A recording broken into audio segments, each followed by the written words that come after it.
Oke, teman-teman semuanya, Assalamualaikum warahmatullahi wabarakatuh. Pada kesempatan hari ini, kita akan membahas tentang jurnal khusus jurnal pembelian dan jurnal khusus jurnal pengeluaran kas. Ya, kedua jurnal ini beriringan teman-teman ya. Kalau kita beli, pasti kita harus bayar ya. Makanya, kedua jurnal ini saling beriringan. Oke, teman-teman? Nah, sekarang ingat ya, kata kuncinya kalau kita beli, barang kita nambah. Kalau barang kita nambah, tandanya setiap kita beli, maka perkiraan pembelian selalu di atas ya teman-teman. Nggak pernah perkiraan pembelian di bawah. Karena ingat kata kuncinya kita beli, barang kita nambah. Ya. Nah, contoh nih ya. Misalkan kita beli barang dagang. Nah, ingat kalau kita beli barang dagang, maka kalian boleh menggunakan rekening pembelian. Ya teman-teman ya. Tapi kalau kalian belinya bukan barang dagang, contohnya kayak meja, etalase seperti ini, maka kalian nggak boleh pakai rekening pembelian teman-teman ya.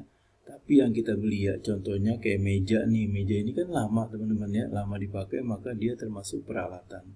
Maka perkiraannya jangan pembelian tapi peralatan. Nah, karena semuanya ada syarat, maka yang kita beli kita belum bayar. Maka kalau kita beli belum bayar, nanti kita punya apa teman-teman? Punya utang yang hebat ya, bagus-bagus. Oke ya. Nah ya, sekarang kita lanjut lagi ya teman-teman ya, kita lihat nih ya. Di sini kalau kita lihat, kalau bayangkan ya, sehari ada 1000 transaksi kayak gini ya. Bisa-bisa kalian nyatet tuh pembelian utang. Oh, dalam setahun tangan kalian bisa segede adira ya, karena kalian fitness ya tiap hari nyatet ya. Makanya sekarang dibuat jurnal khusus jurnal pembelian nih teman-teman ya. Tujuannya buat apa ya? Nah, pertama buat spesialisasi ya. Jadi misalkan dalam satu ruangan itu ada 4 orang nih ya. Satu orang buat khusus nyatet jurnal penjualan. Satu orang nyatet khusus jurnal penerimaan kas ya. Satu orang nyatet khusus jurnal pembelian. Nah, satu orang lagi buat khusus mencatat jurnal pengeluaran kas ya. Jadi ada spesialisasi teman-teman ya. Jadi kalau ada kesalahan gampang diketahui di mana kesalahannya teman-teman ya. Nah, sekarang bagaimana sih cara memindahkan dari jurnal umum ke jurnal pembelian, jurnal khusus jurnal pembelian. Nah, teman-teman ingat ya, kata kunci yang boleh masuk ke jurnal pembelian itu hanya kalau kita beli secara kredit. Ingat teman-teman ya, beli secara kredit ya, nggak boleh beli secara tunai. Nggak boleh juga jual secara kredit ya. Nah, jual secara kredit dia khusus kemarin ya, kita udah pelajari masuk ke jurnal penjualan ya teman-teman. Jadi kalau jurnal pembelian khusus mencatat pembelian secara kredit teman-teman ya. Oke ya. Nah, caranya gimana? Nah, caranya lihat nih teman-teman. Di sini ada tanggal ya, kalian bisa menuliskan tanggal sama ya dengan transaksi yang terjadi di jurnal umum ya. Tanggalnya tulis. Nah, di keterangan ingat ya, karena kita beli sama orang ya, sama PT ya, sama lembaga atau organisasi, maka kita harus mencatat ya nama tokonya. Kenapa harus mencatat? Karena kita harus punya sangkut paut dengan orang itu teman ya. Pokoknya masalah utang itu masalah yang sangat rumit ya. Masalah yang sangat bahaya kalau kita lupakan ya. Bayangkan ya, pernah zaman dulu, zaman sahabat ya, ada orang punya utang, bahkan Nabi nggak mau mensolatkan ya. Nah, jadi utang itu sangat harus strict ya kita ya terhadap itu, dan harus kita bayar ya teman-teman ya. Nah, di keterangan tulis nama tokonya. Misalkan kita belinya barang dagang, nah di sini ada kolom pembelian nih teman-teman ya. Kalian bisa mencatatnya berapa yang kita beli, taruh di kolom pembelian ini teman-teman ya tuh. Terus di bawahnya kan utang. Nah, kita cari ya kolom utang. Nah, ini ada kolom utang nih. Nah, kalian bisa mencatat ya teman-teman. Nah, bisa habisin dulu. Oke ya, sekarang lanjut ya tanggal 4. Nah, sekarang tanggal 4 kita belinya bukan barang dagang nih teman-teman. Kita belinya meja etalase ya atau peralatan. Nah, di sini pertama tulis ya tanggalnya sama tanggal 4 di keterangan. Nama tokonya Ude Baba ya teman-teman. Nah, di sini kan nggak ada kolom peralatan ya teman-teman ya. Kalian bisa mencatatnya di kolom serba-serbi teman-teman ya. Di sini tulis peralatan, berapa yang kita beli sama, dan berapa yang menjadi bagian utang kita ya teman-teman ya. Nah, jadi sama nih angkanya nih teman-teman. Nah, begitu seterusnya ya teman-teman ya. Coba kalian kerjakan tanggal 5 dan tanggal 6. Nah, tanggal 5 kebetulan ada kolom perlengkapan ya. Kalian tinggal tulis ya. Pokoknya ingat, yang kita beli nggak ada kolomnya, nulisnya di mana teman-teman? Di serba-serbi. Oke ya. Nah, lanjut ya teman-teman ya. Oke, sampai sini dulu ada yang tanya. Kalau ada yang nggak ngerti tanya ya, jangan malu-malu ya. Nah, kalau bisa gurunya sampai apa teman-teman? Sampai nangis ya, nggak bisa jawab ya, saking pertanyaan kalian tuh luar biasa hebat ya, dahsyat ya. Oke ya. Nah, sekarang kalau kita beli kan harus kita bayar teman-teman ya. Nah, bagaimana cara pencatatannya? Oke, lanjut ya teman-teman. Nah, ini dia nih di sini nih ya. Nah, namanya jurnal pengeluaran kas ya. Dari namanya aja kita lihat ya, pengeluaran kas. Jadi khusus mencatat semua pengeluaran uang ya. Bukan penerimaan nih. Kalau kita dapat uang nggak boleh masuk sini ya. Pokoknya semua yang menyebabkan transaksi yang mengakibatkan pengeluaran uang tunai teman-teman ya.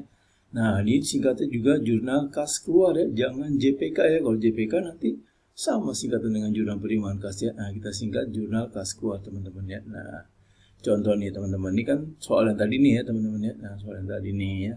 Kita beli ya 250.000 ya, maka pembelian sama utang ya teman-teman ya. Nah, ini sama kayak tadi teman-teman yang kalian kerjakan ya. Nah, sekarang tanggal 8 nih teman-teman ya. Tanggal 8 itu diterbitkan nota kredit. Nah, nota debit ya.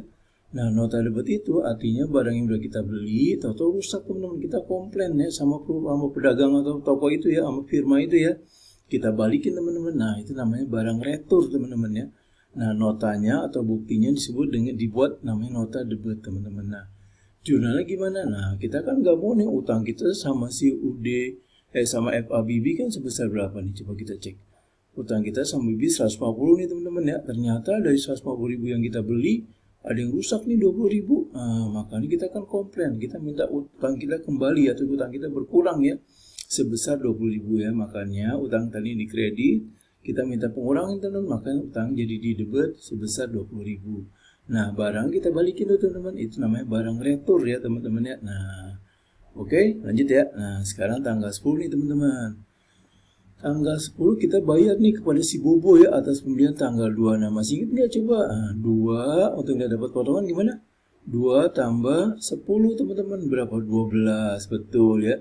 Kebetulan dia bayar tanggal 10, belum lewat tanggal 12, maka si Bobo dapat potongan sebesar 2% teman-teman. Nah, karena nggak ada yang rusak, si Bobo langsung kita kaliin aja teman-teman ya.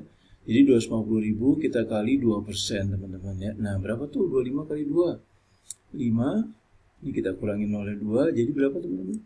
Kita kurangin, jadi sini tinggal 02, jadi tinggal 25 kali 2, 50, jadi 5.000 ya teman-teman. Nah, jadi pertama, biar kalian gampang buat jurnalnya, utangnya tulis dulu ya. Pertama 250.000. Baru potongannya teman-teman, potongannya sebesar 5.000.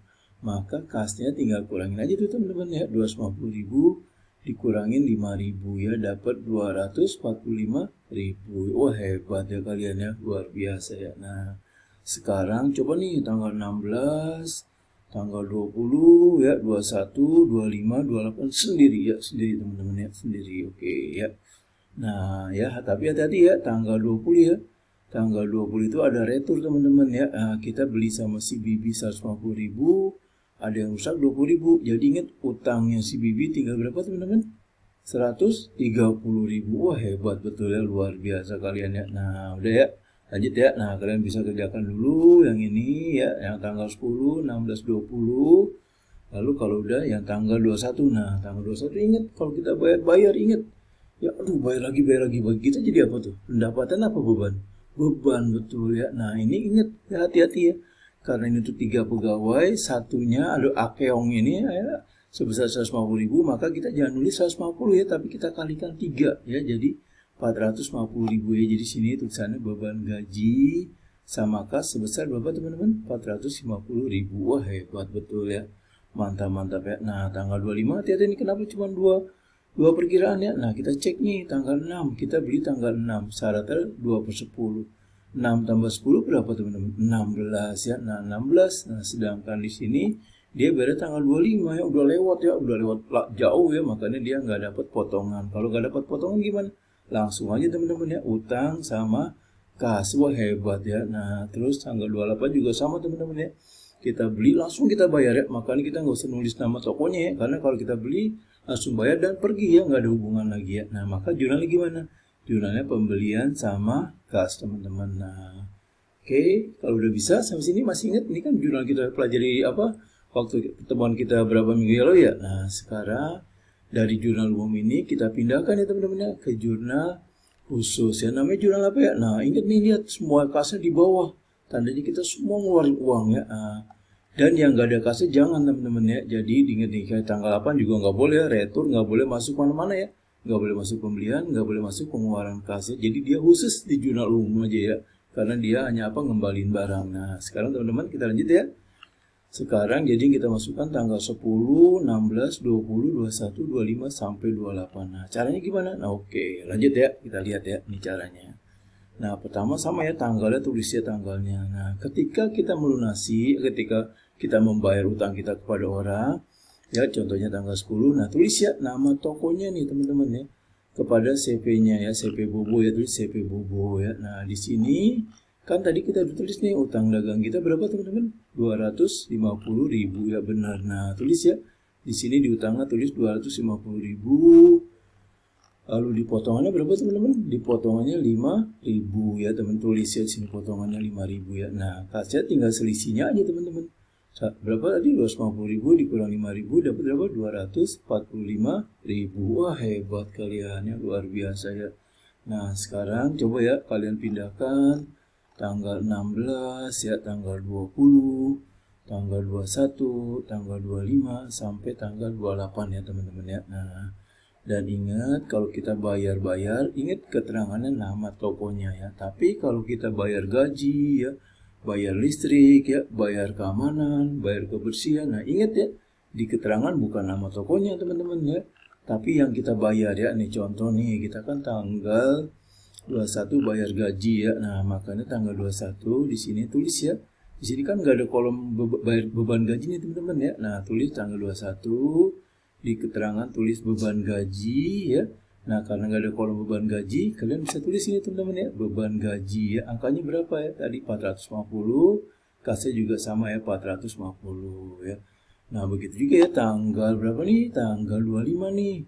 Tanggal 25 kan kita nggak membayar, tapi kita udah lewat ya, maka nggak dapat potongan. Makanya kalian hanya mengisi di utang sama di kas teman-teman ya. Di potongan jangan ya, karena kita udah nggak dapat potongan teman-teman ya. Nah, terus lanjut lagi ya. Yang tanggal 28 kita kan beli tunai biasanya nggak ada nama tokonya ya. Langsung aja tanggalnya di keterangan pembelian. Nah, karena ada kolom pembelian, kalian bisa isi nih teman-teman ya, di pembelian sama kas ya teman-teman. Oke. Nah, kalau udah kalian jumlahkan ya teman-teman ya. Oke ya.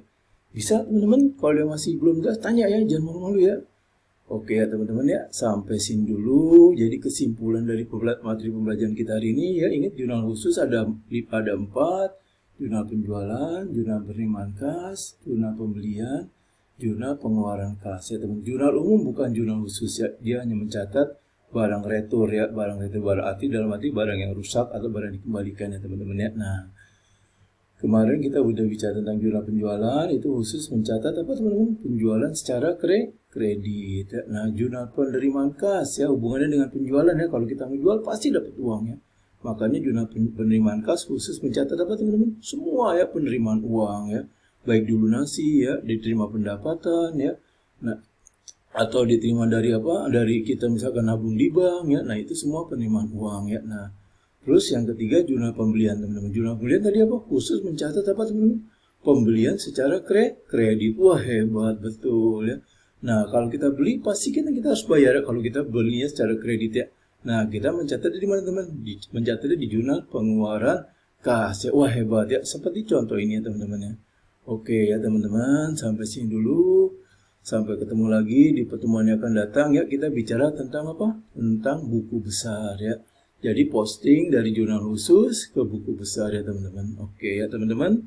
Sampai sini dulu ya. Sampai ketemu lagi di pertemuan yang akan datang. Sukses selalu buat kalian ya di masa pandemi ini ya. Tetap semangat ya. Karena kalian udah kelas 12 ya. Kejar ya buat dapat undangannya, target ya teman-teman. Oke teman-teman, sampai sini dulu ya semuanya. Assalamualaikum warahmatullahi wabarakatuh.